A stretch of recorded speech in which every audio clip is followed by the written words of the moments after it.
지난 한 주 동안에 잘 지내셨습니까? 네. 이번 주에는 우리나라 최고의 명절 중에 하나인 설날이 있습니다. 많이 분주하시죠? 준비하시느라고. 네. 원래 설날에는 세배 때 인사말이 복 많이 받으라는 것인데요. 우리 청년들, 부모님들에게 또 어른들에게 복 많이 드릴 준비가 되어 있는지 모르겠습니다. 그리고 성도님들도 자녀들에게 복 많이 주실 거지요? 뭐 새해 첫날에도 물론 많이 주셨겠지만 또 설날은 또 설날이니까요. 전에는 명절 증후군이 이제 며느리 중심으로 있었는데 요즘은 이제 청년들에게도 만만찮은 것 같습니다. 취업은 어떻게 되냐? 결혼 언제 할래? 예, 이런 말이 거의 뭐 금기어라고 신문에 뉴스에 나올 만큼 많이 나오고 있는데요. 명절을 지혜롭게 잘 보내고 가족끼리 또 친척끼리 복을 주고받을 수 있도록 오늘은 복에 대해서 말씀을 한번 나눠볼까 합니다. 이 복은 뭐 저희가 참 많이 쓰는 단어인데요. 이 부분에서 신약의 복과 또 구약의 복이 어떻게 차이가 있는지 뭐 이런 부분들 중심으로 오늘 말씀을 드리겠습니다. 먼저 복이 뭔지에 대해서 한번 볼 텐데요. 전 세계에 사는 사람들 중에서 복을 제일 좋아하는 이 국가를 치니까 중국 사람들이라고 합니다. 그래서 사진을 보시면 할아버지도 그렇고 뭐 젊은 애들도 그렇고 다 이 복을 받기 위해서 한자로 저 복자라고 쓰여져 있는 것을 대문짝에도 붙이고 애들은 저렇게 막 천에다가 저렇게도 붙이고 다닌다고 합니다. 근데 이 대문에 잘 보시면 이 복자를 뒤집어서 거꾸로 붙여놨거든요. 거꾸로 붙이면 이렇게 되는데 저 글자가 이 도착하다라는 그 도자와 글자가 비슷해서 저렇게 해놓으면 이렇게 복이 지나가다가 자기 집에 여기에 담기라고 그런 의미로 저렇게 붙여 놓는다고 이야기를 합니다. 우리나라도 사실은 복을 만만치 않게 우리 중국 문화에 있었기 때문에 만만치 않게 했는데요. 유교 역시 문화권에서 보복이라고 5가지를 복이라고 했습니다. 어르신들 좀 잘 아실 텐데 오래 사는 것, 또 부자가 되는 것, 또 마음이 편안한 것, 또 심성이 후덕한 것, 뭐 이런 것까지 맨 밑에 거는 저희가 잘 모르는 부분인데 이 임종을 자녀들이 이렇게 잘 볼 수 있는 것도 5가지 복 중에 하나라고 이야기를 했습니다. 근데 요것만 복이 아니고 아내, 배우자를 잘 만나는 것, 그 다음에 또 이가 튼튼한 것도 복이라고 저희는 그렇게 이야기를 해왔습니다. 그래서 우리나라 사람들도 자기 스스로 의식을 하든 의식을 하지 않든지 간에 복을 빌면서 살아왔고 또 살아가고 있습니다. 이 표현들도 정말 우리가 복이 들어가는 표현들을 일상적으로 많이 사용하고 있는데요. 복이 있다, 복을 받는다, 복스럽게 생겼다, 뭐 이런 단어들을 쓰는데 우리 어르신들 오랜만에 저런 거 들어보실 텐데 주어, 목적어, 수식어 여러 군데 복이 들어가는 걸 가지고 온갖 표현을 다 만들어서 저렇게 사용을 하고 있습니다. 저런 뭐 표현만 있는 것이 아니라 단어를 만들면서도 저렇게 많이 씁니다. 복지, 축복, 다복하다, 만복이 깃든다, 뭐 이런 이야기까지 쓰고요. 심지어 요즘은 다 뭐 부동산 공인중개사 사무실 이렇게 쓰지만 예전에는 복덕방이라고 했어요. 복덕방. 그리고 또 복부인, 거기도 복자를 붙였고요. 요즘 우리 로또 뭐 이렇게 많이 사는데 여기도 뒤에 거는 이제 종이인데 복이 있는 종이라 그래가지고 복근이라는 단어를 쓰기도 했습니다. 근데 이렇게 이제 저희가 복을 많이 쓰다 보니까 우리 선교사들이 그 복음을 가져와서 이 선교사들은 복음이라는 단어를 모릅니다, 그죠? 그래서 이제 미국에서 온 선교사들은 영어로 가스펠이라는 걸 들고 왔는데 저걸 우리나라 사람들에게 어떻게 번역을 하는 게 제일 전도가 잘 될까 이런 것들을 이제 고민을 하다가 복음이라고 우리가 번역을 했습니다. 그래서 복된 소리라는 뜻인데 사실은 뭐 그 비슷한 단어를 가지고 치면 이 기름, 희성 뭐 이렇게 해도 우리 한자적으로는 똑같은 건데 좀 어색하시죠? 근데 어색한 거는 우리가 복음을 워낙 많이 들어서 그런 거고 그 당시에 썼던 한자어를 가지고 생각을 하면 저렇게 번역을 했을 수도 있을 것 같은데 굳이 저 가스펠을 복음이라고 한 부분은 한국 사람들이 그 당시에 조선 사람들이 복을 제일 좋아하기 때문에 그래서 이것도 복이 있는 소리라고 이야기를 하는 것이 이 사람들에게 가장 잘 받아들여질 것이다라고 판단을 하지 않았을까 이렇게 생각을 합니다. 그리고 밑에 있는 단어들도 뭐 해피니스, 웰페어 이런 부분들도 다 우리는 복자가 들어가는 단어를 사용을 해서 또 번역을 하고 있는 것을 저희가 보게 됩니다. 자, 이 대목에서 우리 자녀들이 이제 새해에 또 복을 주실 건데 저희는 어떤 복을 받기를 또 원하시는지 또 그런 복을 어떻게 받을 수 있는지 이런 부분들도 한번 생각해 보겠습니다. 요즘 청년들에게 또 대학생들에게 물어보면 야, 너 내 꿈이 뭐냐? 뭐 되고 싶으냐? 물어보면 공무원이 제일 많습니다. 근데 공무원 왜 되고 싶으냐 이러면 공익을 위해서 일하고 다른 사람을 위해서 이런 답이 아니고 잘 아시다시피 편하고 정년 보장되고 또 이제 퇴직하고 나면 연금도 나오고 그러니까 역시 이게 최고다 이제 이런 점점 이제 생활이 각박해지다 보니까 이제 그런 부분도 있는 것 같고요. 건물주도 있습니다. 건물주. 건물주는 왜 등장하냐면 요즘 유행하는 말 중에 조물주 위에 건물주라는 그런 표현이 있습니다. 이 조물주는 하나님인데 하나님보다 건물주가 더 위에 있고 더 좋다라는 그렇게 생각을 할 정도로 그냥 건물 하나 가지고 임대료 그냥 이렇게 받는 게 최고의 복이다 이렇게 이제 생각을 하기에 이제 이르렀습니다. 이제 그런 부분들이 사실은 이제 어찌되었든 조금 이제 이게 뭐 옳고 그름을 떠나서 조금 안타까운 부분이기도 한데요.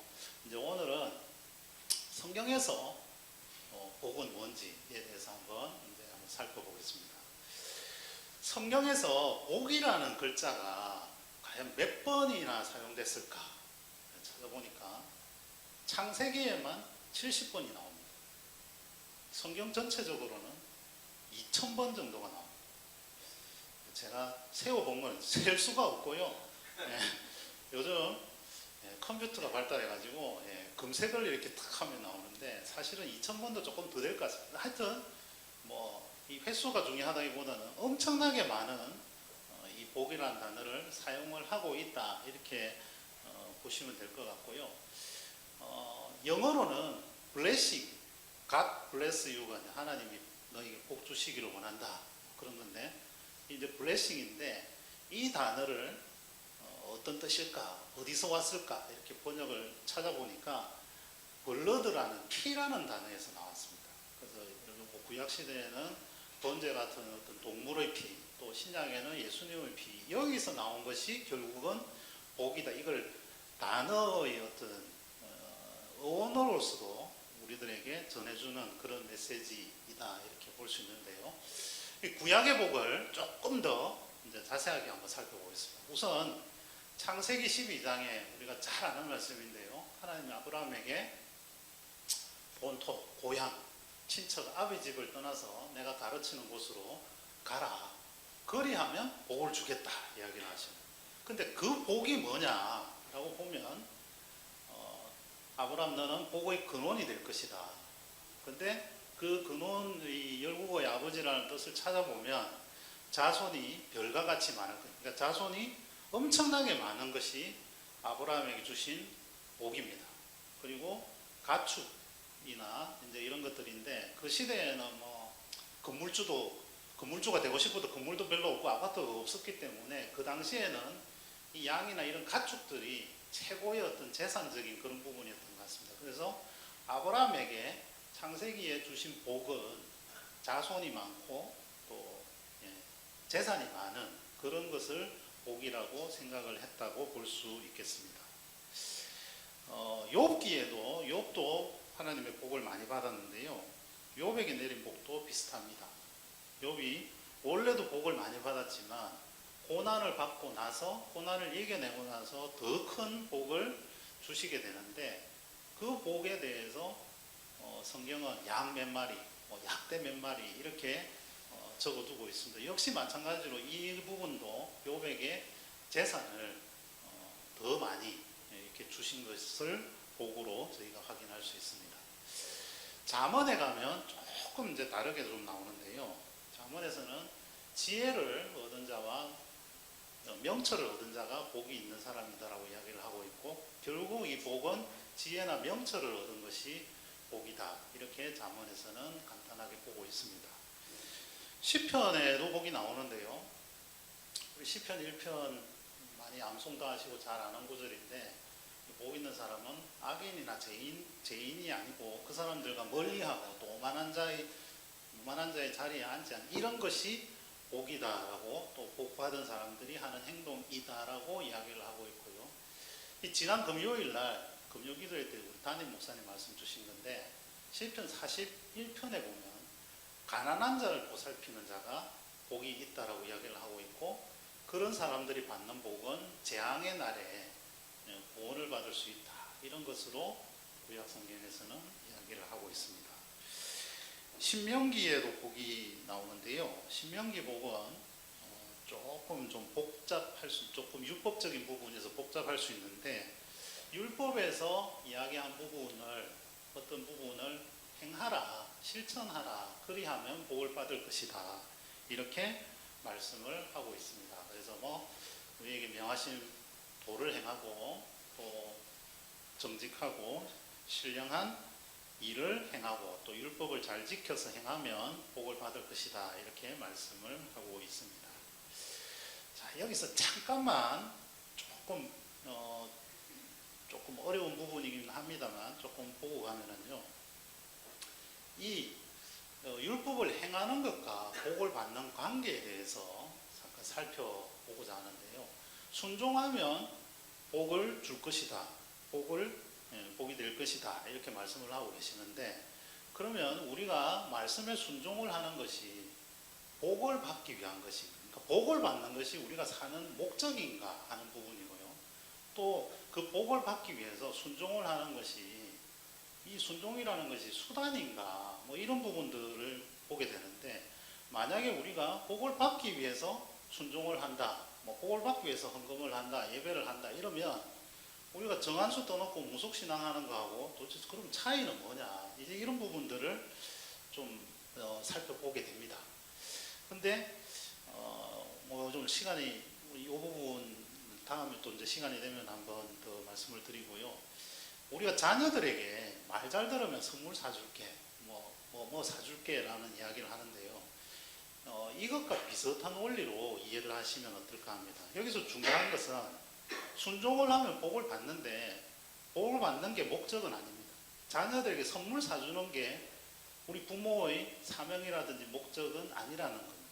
그래서 어쨌든 말씀을 잘 듣고 이런 부분들을 이렇게 하는 것이지, 그것이 목적이나 그 복을 받기 위해서 수단적으로 그런 부분들을 활용을 하는 것은 아니다, 이런 부분만 조금 지금 간단하게 이렇게 생각을 하시면 좋을 것 같습니다. 자, 이번에는 신약으로 한번 넘어가 보겠습니다. 자, 신약의 복은 가장 대표적인 것이 팔복입니다. 이게 팔복이라고 팔을 붙여서 이야기를 하니까 이게 복하고 사실은 조금 무관한 것으로, 연결이 안 되는 것으로 생각을 하시기 쉬운데요. 먼저 팔복에 대해서 간단하게 살펴보면, 예수님께서 가장 예수님의 이 행적을 다룬 것이 사복음서인데, 이 마태복음에서 첫 번째 나오는 설교가 팔복입니다. 그리고 이 예수님의 설교의 어떤 아주 핵심적인 부분, 엑기스가 이 산상 설교 내지는 산상 보훈에 들어있는데, 그 중에서도 제일 먼저 나오는 것이 팔복입니다. 그러니까 이 말씀이 정말 복음의 핵심이기도 하고 굉장히 중요한 부분이다, 이렇게 볼 수 있는데, 여기에 사용하고 있는 이 신약 성경을 적은 헬라어도 헬라어에서 사용하는 이 복과 구약을 기록한 히브리어로 적힌 복도 뜻이 같은 뜻이다. 이렇게 이해를 하시면 되겠습니다. 자, 여기서 잠깐 노래 하나 듣고 가시겠는데요. 천국을 소유하는 것이지. 신령이 가난한 자 복이 있나니 천국이 그들의 것이요. 애통하는 자는 복이 있나니 그들이 위로를 받을 것이요. 온유한 자 복이 있나니 땅을 기업으로 받을 것이요. 의에 줄이고 목마른 자는 복이 있나니 그들이 배부를 것이요. 긍휼히 여기는 자 복이 있나니 긍휼히 여김을 받으리라. 마음이 정결한 자 복이 있나니 그들이 하나님을 볼 것이요.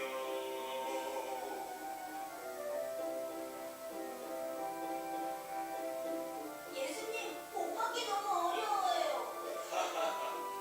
주나, 내가 너와 함께할 거란다. 예수님이 함께요? 우와! 화평하게 하는 자 복이 있나니 하나님 아들이라 일컬음을 받을 것이요. 하나님의 나라와 의를 위하여 박해를 받은 자 복이 있나니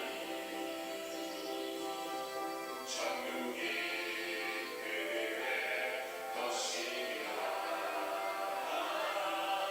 천국이 그들의 것이라.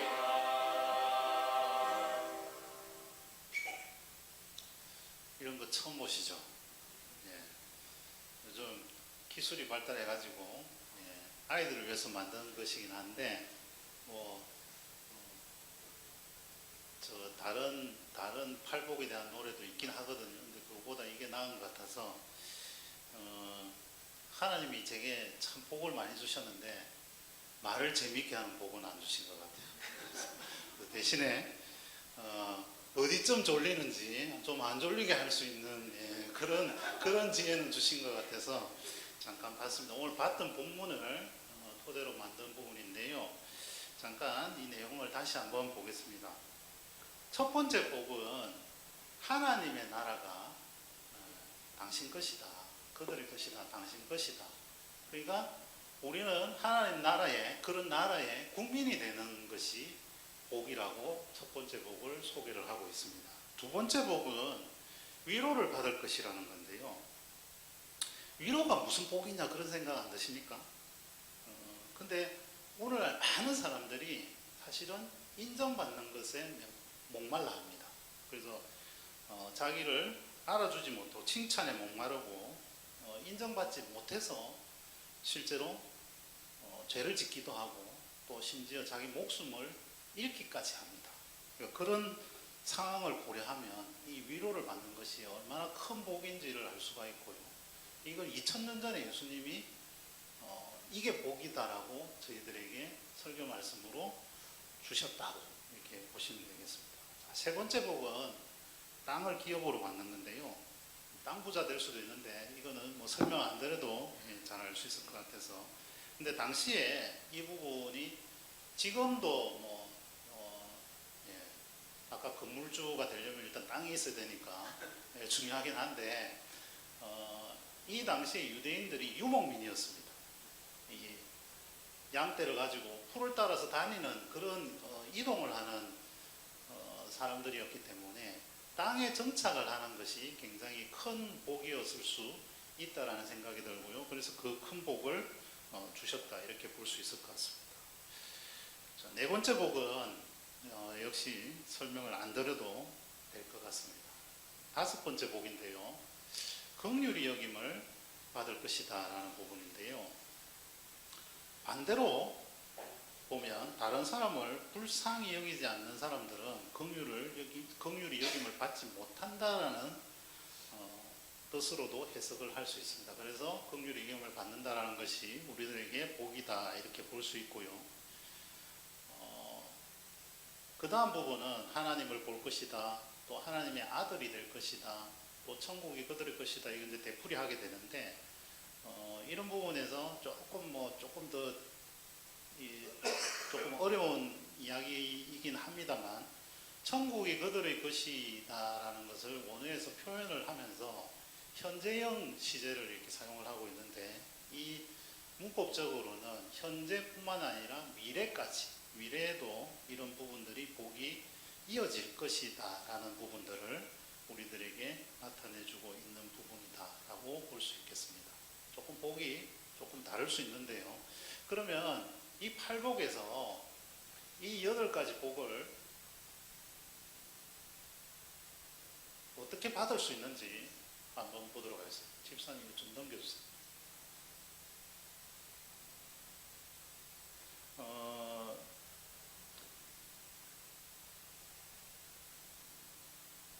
네. 자, 첫 번째로는 심령이 가난한 자에게 복이 있다라고 이야기를 합니다.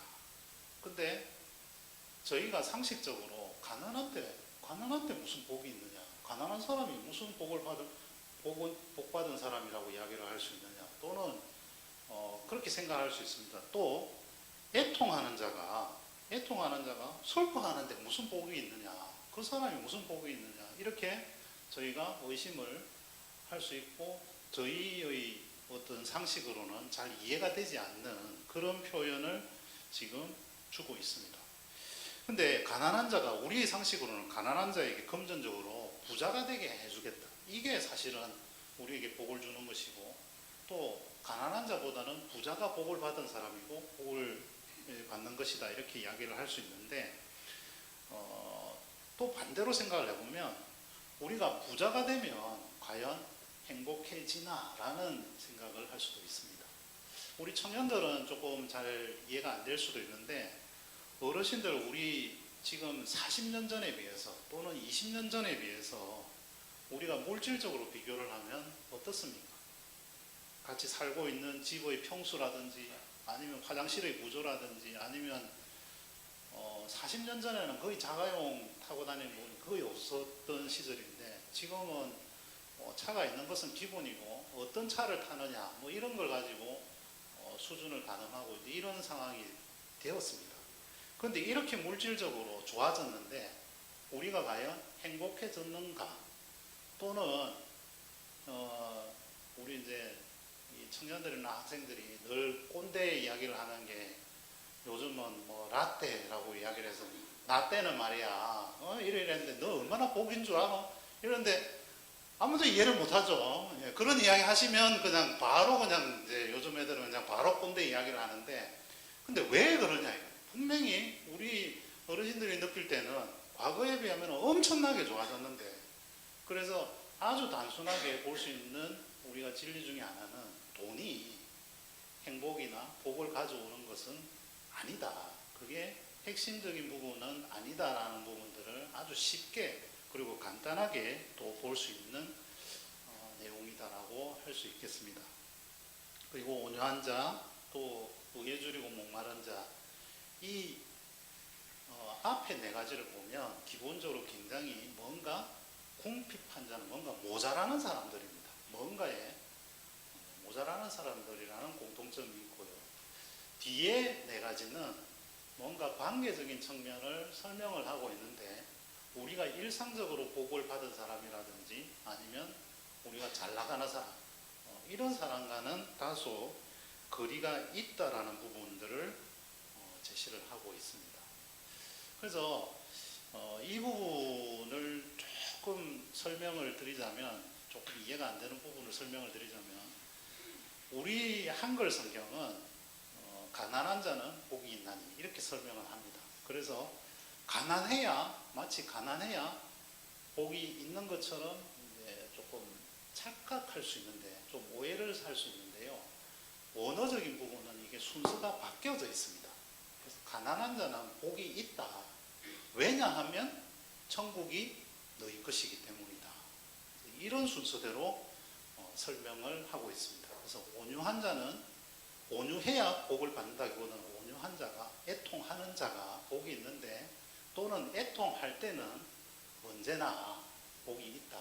이런 구절로 이렇게 원어적으로는 해설을 할 수가 있겠습니다. 그래서 이제 신약의 복과 구약의 복이, 물론 이제 신약에도 또 다른 부분에서 또 복에 대해서 설명을 하고 있는 부분도 물론 있는데, 가장 대표적인 것이 또 팔복이고, 이 팔복의 원리를 되풀이해서 설명을 하고 있는 부분이어서 팔복을 이해를 하시면 신약에서 예수님이 이야기를 하시는 복을 저희가 전반적으로 이해를 할 수 있을 것 같습니다.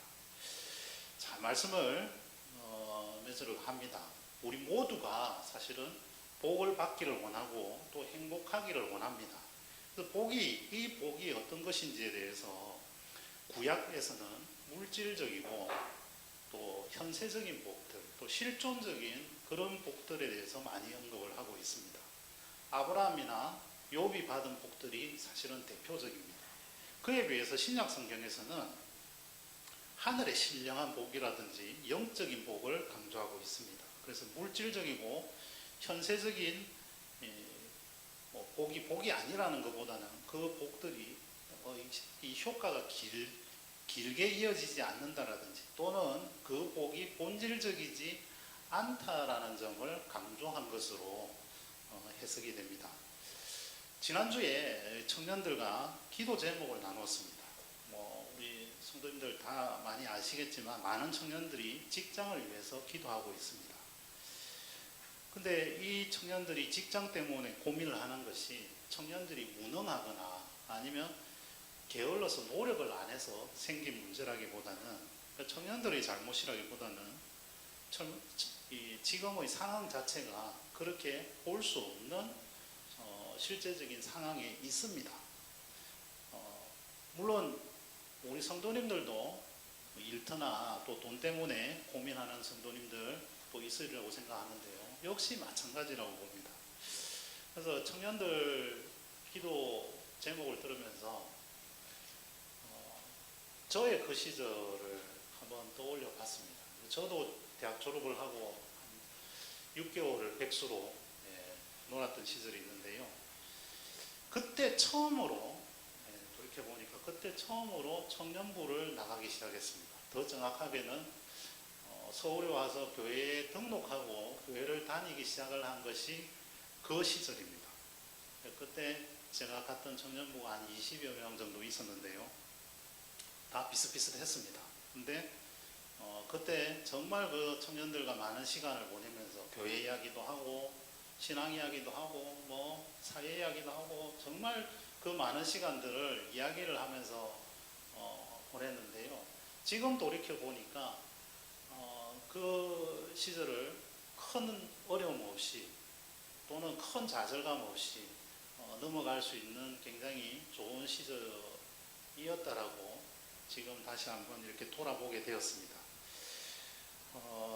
지금 찬양을 저희가 다시 하나 할 텐데요. 조금 전에 마지막에 앞에 불렀던 찬양입니다.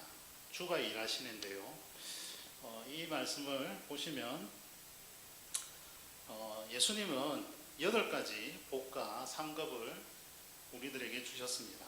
근데 강한 자들이나 부자들에게만 함께 하는 주님이 아니라는 것만큼은 확실한 것 같습니다.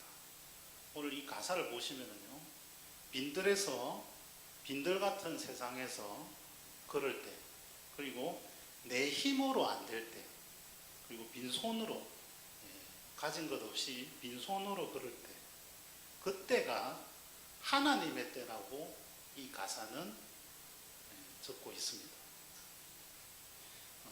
그래서 이때가 하나님의 때라고 함께 고백하기를 원합니다. 같이 찬양하겠습니다.